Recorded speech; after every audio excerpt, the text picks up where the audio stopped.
Hi, this is my Module 2 application. In the early 2000s, Merck's Pharmaceutical was selling a pain drug that made the person 5 times more likely to have a heart attack.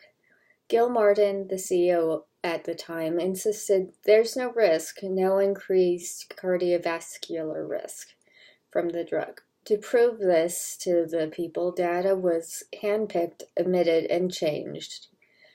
Those that were selling the drug were told what to say and to evade any difficult questions.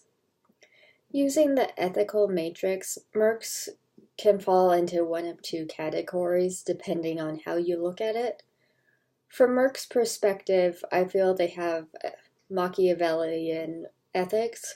They are doing bad specifically withholding data and insisting the drug is safe to reach a good end, earning billions.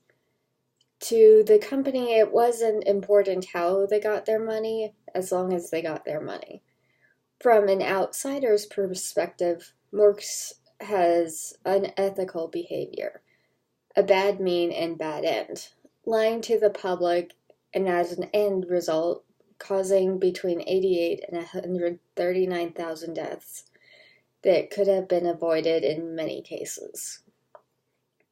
In the text, we learned about 11 major philosophical perspectives that can be used to determine if something is or isn't ethical. Of the 11, I think 3 of the perspectives that could be used on this case are cultural relativism, ethical egoism, and nihilism. I think cultural relativism fits because of the organizational culture. In this case, the CEO was not the only one saying the drug was safe. The message came from different areas of the organization. Those in power decided the drug was safe no matter what facts and figures were shown.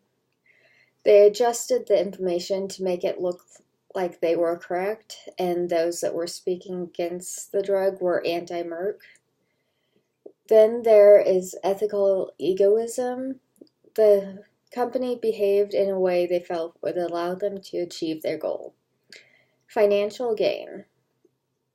The other perspective is nihilism. Merck wasn't interested in what others had to say. Those that disagreed were wrong, and Merck would do what it could to get around them.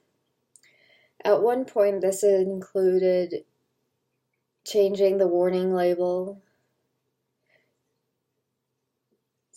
to include additional risks of heart attack. They got around that by including the drug is not a substitute for aspirin for cardiovascular risk prevention on the warning label.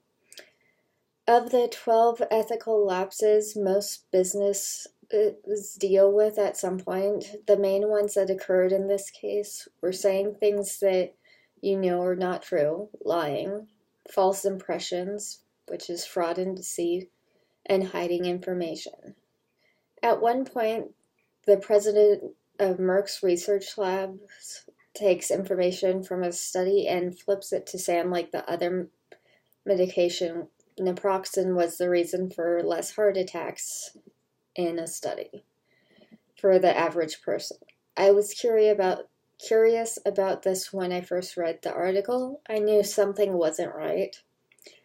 Naproxen actually increases a person's likelihood of having a heart attack than decreasing it, according to the Harvard Health School. Merck's CardioCard is an example of false impressions. It did not include data from the most recent study and only included information they felt made the organization look good. The CardioCard can also be used for hiding information, but a bigger example of it is when executives had 3 heart attacks deaths relabeled as unknown cause. Thank you.